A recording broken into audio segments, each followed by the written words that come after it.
Welcome once again to my channel, Forbes Business. My name is Ofosu Godwin, a marketing professional and a marketing trainer.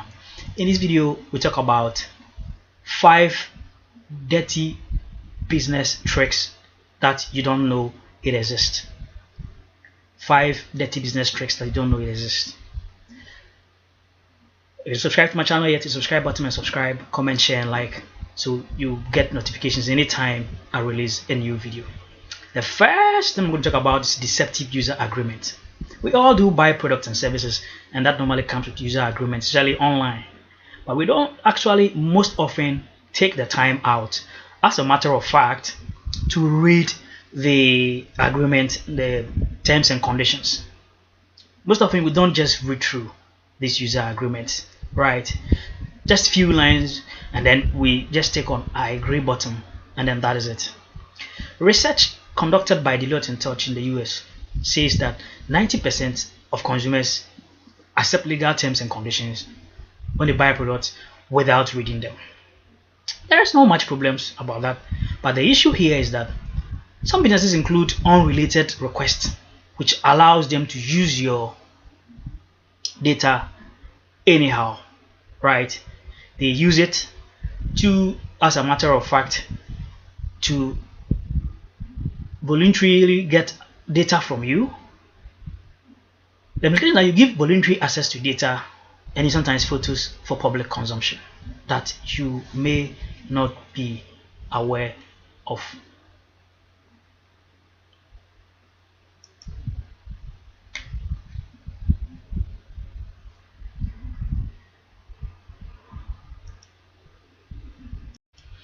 The next thing we will talk about is false product or service claims, misleading customers that the product can perform certain functions of which the product cannot perform through advertising. Friends, I realize that one particular medicine or one particular product can be advertised to perform so many functions, which sometimes might not be true, right? Sometimes adverts tends to make products looks as if one uses a product to become a superstar, right? Sometimes brand influencers are paid to endorse products. Sometimes people are even made to make false product reviews, etc. Sometimes they advertise the product without talking about side effects, without talking about how to use the product very well and how to even dispose of the product, right? Sometimes even the harmful effects of the product or using a particular service, right?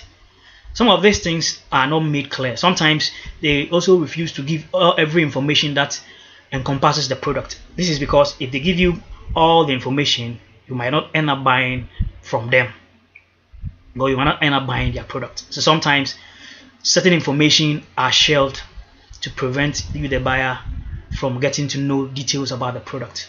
Some of these things are some of the things or some of the unethical practices that certain companies actually undertake to sell their products and services. The next thing here is unhealthy competition. There are some of the dirty things that goes behind the scene that you might not know.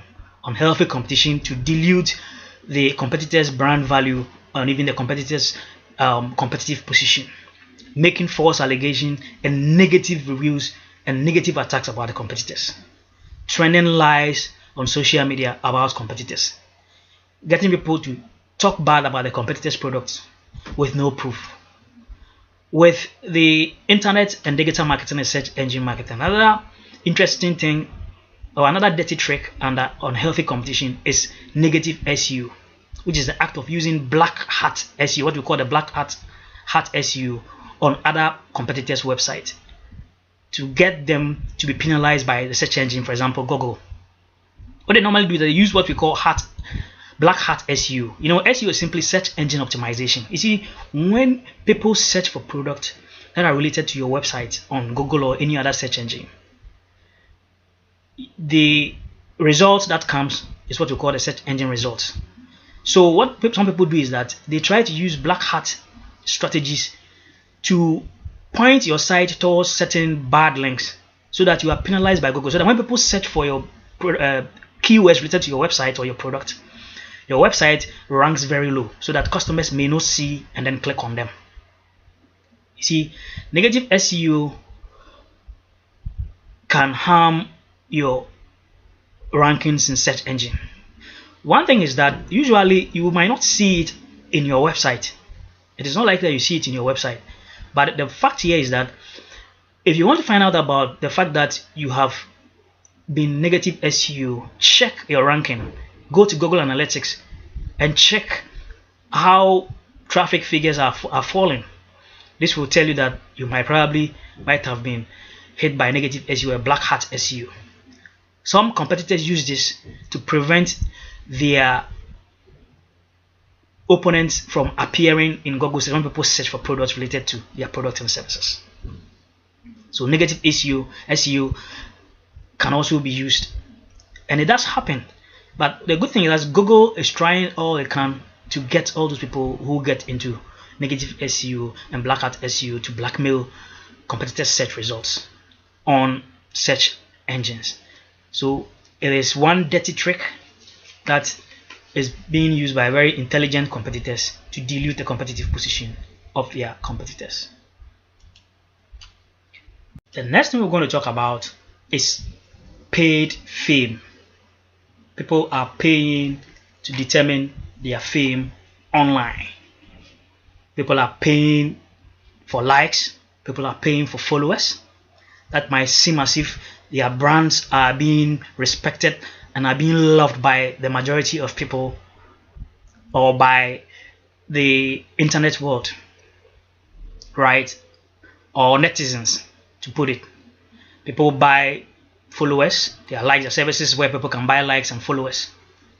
People can even buy social proof by paying people to go online, do viral videos, to talk good about product and services, that the product is good, this is what the product have done, and so on and so forth. This can also be used for the negative turn.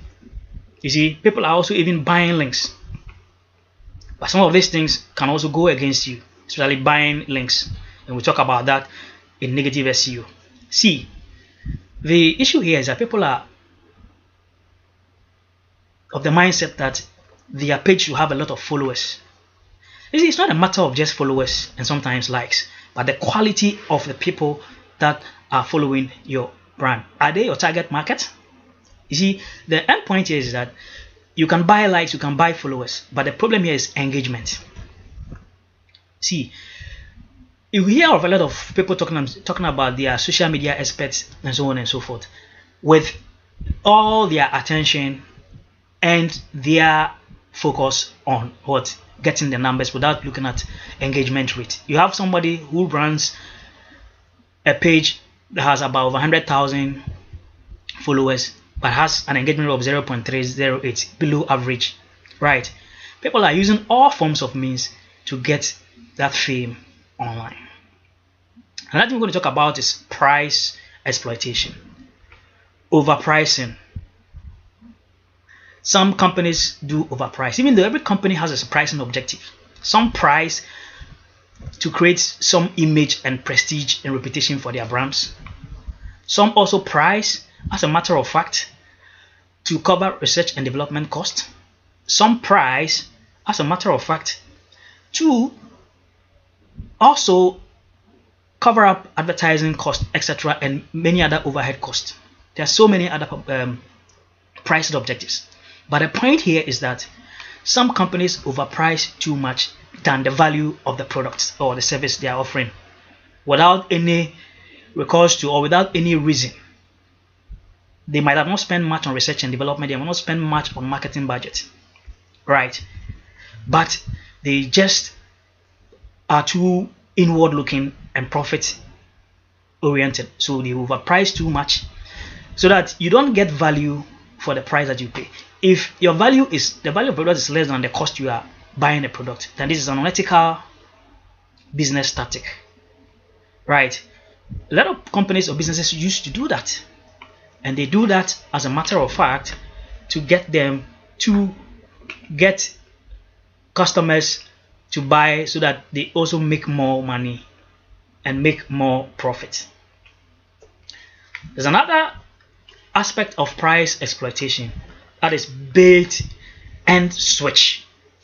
Bait and switch. Bait and switch is quite simple. With bait and switch, what normally happens is that the